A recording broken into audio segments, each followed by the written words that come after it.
Kamusta po ang lahat? Welcome po ulit sa ating channel, ang Biyahe Ikomida. Bagamat ang buong Philippines showbiz industry ngayon ay nagluluksa sa pagkawala ng icon na si Mother Lily. Tayo po ay magbigay ng taimtim panalangin sa ikakapanatag ni late Mother Lily. Amen! Lily Monteverde, regal matriarch at showbiz icon, pumanaw na sa edad na 84. Pumanaw si Mother Lily 6 na araw lamang matapos ang pagkamatay ng asawang si Father Remy.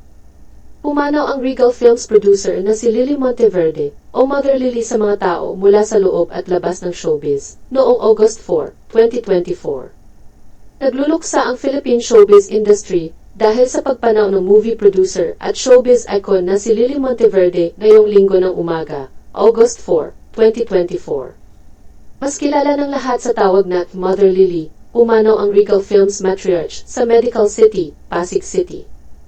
Siya ay magdiriwang sana ng kanyang 85th birthday sa August 19.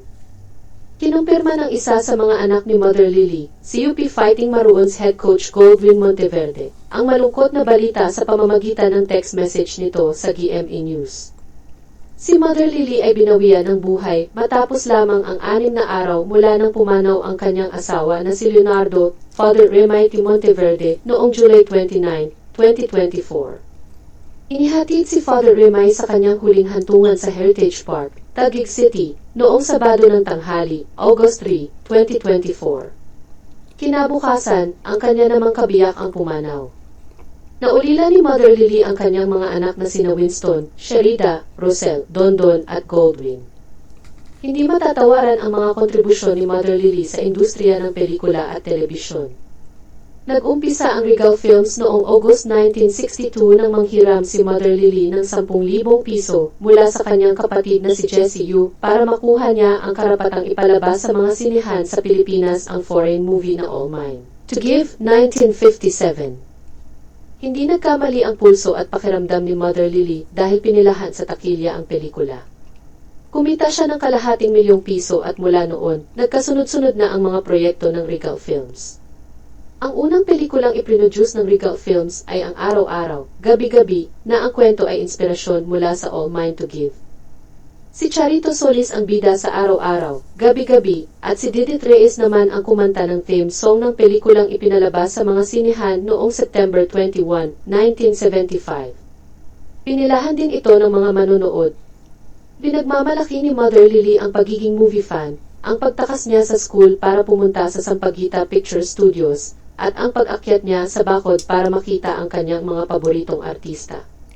Nang maging producer si Mother Lily ng Regal Films, nakabili siya ng lupa at bahay sa Valencia Street, Quezon City, nakatapat ng Sampaguita Picture Studios. Naging kaibigan din niya ang mga producer ng Sampaguita Pictures. Ilan sa critically acclaimed films ng Regal Films ay ang Manila by Night, Sister Stella L., Scorpio Nights, Relasyon, at Broken Marriage. Siya rin ang responsible sa popularidad ng Mano Po at Shake, Rattle and Roll franchises. Maraming mga artista ang pinasikat ng film company ni Mother Lily. Kabilang dito sina Marisol Soriano, Dina Bonnevie, Gabby Concepcion, William Martinez, Rio Locsin, Alma Moreno, Snooki Serna, Rufa Gutierrez, Richard Gomez, at Manilyn Reigns. Gumawa rin ng pelikula sa Regal Films ang mga respetadong aktor na sina Fernando Poe Jr., Susan Roses, Dolphy, Vilma Santos, Nora Honor, Philip Salvador, Eddie Garcia, Christopher De Leon, Nida Blanca, at Charito Solis. May kasabihan sa showbiz na hindi kumpleto ang acting career ng mga artista kapag hindi nila naranasang makatrabaho si Mother Lily at magkaroon ng proyekto sa Regal Films. Hindi pa man naglalabas ng opisyal na pahayag ang pamilya ni Mother Lily ay marami na ang nagpaabot ng kanilang pagdadalamhati sa pamamagitan ng social media. Kabilang sa mga unang nag-post ng mensahe ay ang inaanak sa binyag ni Mother Lily na si Senator Grace Poe. Mensahe ng senadora sa kanyang Facebook post, kalakip ang mga larawan kasama ni Mother Lily. I'm so sorry and sad to hear about Mother Lily's passing. Ang aking ninang mother ay laging naniniwala sa akin at tinitiyak sa akin tuwing nagdududa ako sa aking sarili. Napakaraming natulungan niya at hindi siya malilimutan. Siya noon at magiging taytan sa industriya ng pelikula sa Pilipinas. Ang aming lubos na pakikiramay at pakikiramay sa kanyang pamilya at mahal sa buhay. Si Senator Grace Poe ay anak ng mga yumaong King and Queen of Philippine Movies na sina Fernando Poe Jr. at Susan Roses, na parehong malapit kay Mother Lily.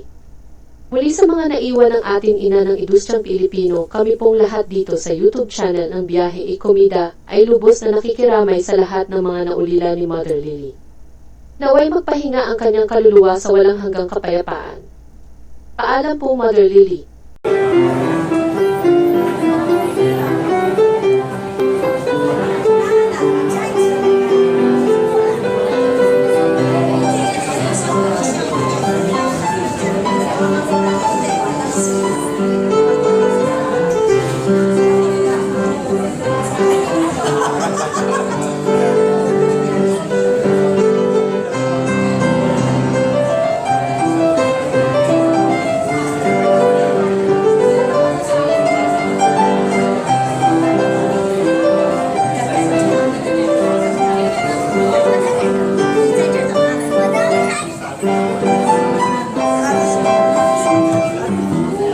Kaya mo, para may bakaw.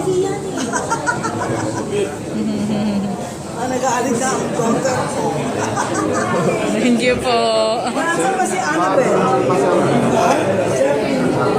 Hinihintay tawag ni Mother eh. Bakit hindi ba hinahin yung background?